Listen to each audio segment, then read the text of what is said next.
অনেকটা নিয়ন্ত্রণে আনতে সক্ষম হয়েছে। ইদানিং যে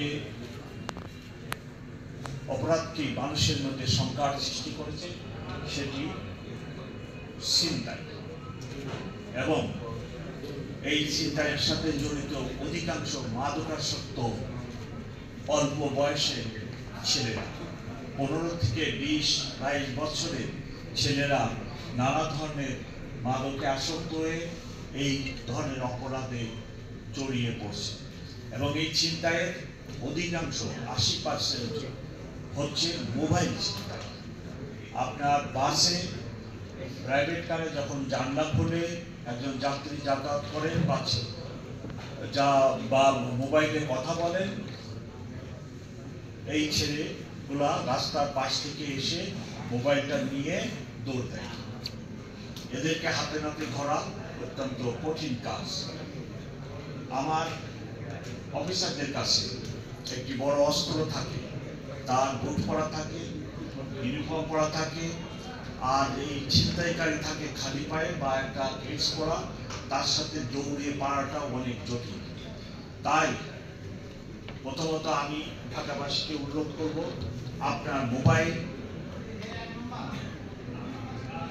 যারা মহিলারা যারা পার্স ব্যবহার করেন, আপনার পার্স বা হ্যান্ডব্যাগ আপনি নিজের নিরাপত্তায় ভালো করে রাখার চেষ্টা করেন।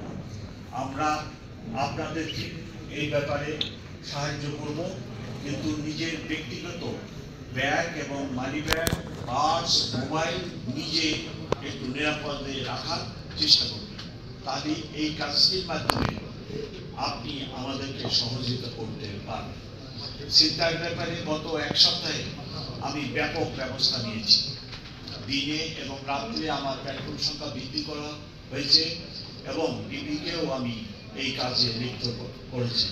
গত 1 সপ্তাহে আমার কাছে যে তথ্য, সেই তথ্য মোতাবেক 1 সপ্তাহের আগের তুলনায় ছিনতাই অনেকটা কমে এসেছে। আমি আশা করছি আমরা এই ছিনতাইকে আরো নিয়ন্ত্রণে আনতে সক্ষম হব।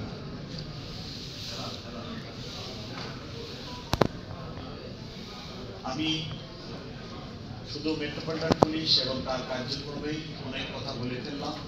আমি এই বিষয়ে আর কথা বলতে চাইনি, তবে আমি সবার সহযোগিতা চাই। ঢাকাবাসী যেন ভালো থাকে, তার জন্য আমাদের সবাইকে কাজ করতে হবে। সীমিত সংখ্যক পুলিশ দিয়ে সকল সমস্যার সমাধান করা অত্যন্ত দুর্লভ। সম্মিলিতভাবে চেষ্টা করলে অবশ্যই আমরা ভালো থাকব।